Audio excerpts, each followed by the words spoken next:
শুভেন্দু অধিকারীর গড়ে বিজেপি প্রধানের বিরুদ্ধে অনাস্থায় তৃণমূল সিপিএম এর সঙ্গে হাত মেলালো বিজেপির একাংশ। বিজেপির প্রধানকে সরাতে অনাস্থা প্রস্তাবে সই বিজেপির 2 সদস্যেরও। নন্দীগ্রাম পঞ্চায়েতের প্রধান লক্ষ্মীকান্ত জানার বিরুদ্ধে এই অনাস্থা। দুর্নীতির অভিযোগ তুলে অনাস্থা প্রস্তাব তৃণমূল, সিপিএম এবং বিজেপি। প্রধানের দুর্নীতির বিরুদ্ধে এককাট্টা হয়েছে সব পক্ষ, এমনটাই দাবি করা হয়েছে তৃণমূলের তরফে।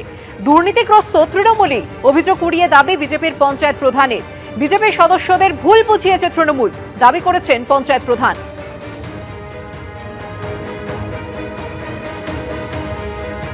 বর্তমান বিজেপি পরিচালিত পঞ্চায়েতের প্রধান তিনি এত দুর্নীতির সঙ্গে লিপ্ত, অপরিসীম দুর্নীতি, যেখানে কাজ না করে পেমেন্ট দিয়ে টাকা তুলে নিচ্ছে, মানুষ দিনের পর দিন হয়রানি।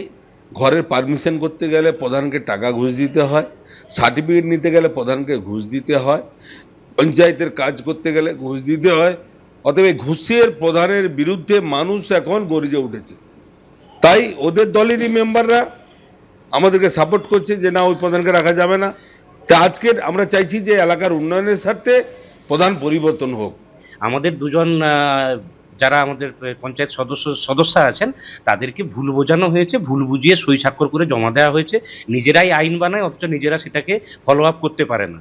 এই জায়গাতে আমরা যেটা মনে করি যে তাদেরকে যে ভুল বোঝানো হয়েছিল, তাদের সাথে আমাদের কথা হয়েছে, তাদের সাথে আমাদের বিষয়গুলো নিয়ে আলোচনা হয়েছে। তারা নিজের ভুল বুঝতে পেরেছে। এই অনাস্থা বা এইসব নিয়ে তারা সমস্ত কিছু বিষয়গুলোকে যাতে আগামী দিনে কোনো ভুল বোঝাবুঝি না হয় সেটা তারা স্বীকার করেছে। প্রধানের বিরুদ্ধে দুর্নীতির অভিযোগ তুলে অনাস্থা প্রস্তাব তৃণমূল, সিপিএম এবং বিজেপির। এবং এই ঘটনা ঘটছে কোথায়? শুভেন্দু অধিকারীর নিজের গড়ে। প্রধানের দুর্নীতির বিরুদ্ধে এককাট্টা হয়েছে সব পক্ষ, এমনটাই দাবি করেছে তৃণমূল। বিজেপির পঞ্চায়েত প্রধান তিনি কি দাবি করছেন? তিনি দাবি করছেন যে দুর্নীতিগ্রস্ত আসলে তৃণমূলই। এই যে দুর্নীতির কথা ওদের মুখে মানায় না, কারণ 15-20 বছর ধরে ওরা যা করছে, লুটেপুটে খাচ্ছে বা খেয়েছে, এখনো পর্যন্ত সেই ধারাবাহিকতাটাকে ওরা বজায় রাখতে চাইছে।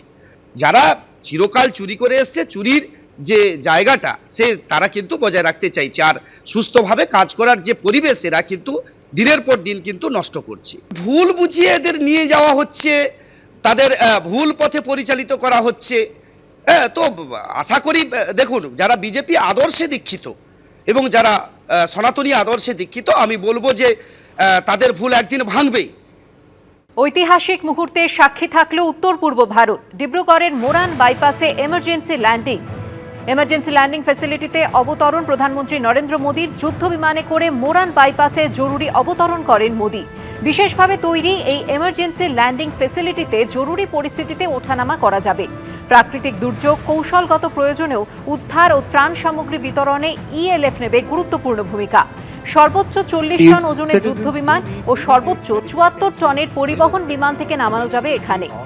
এদিন ডিব্রুগড়ে প্রধানমন্ত্রীকে স্বাগত জানান অসমের মুখ্যমন্ত্রী হিমন্ত বিশ্ব শর্মা। হাজির ছিলেন কেন্দ্রীয় মন্ত্রী সর্বানন্দ সোনোয়াল। অসম জুড়ে প্রায় 5,000 কোটিরও বেশি টাকার একাধিক প্রকল্পের উদ্বোধন ও শিলান্যাস করেন প্রধানমন্ত্রী নরেন্দ্র মোদী। এবিপি আনন্দ, এগিয়ে থাকে, এগিয়ে রাখে।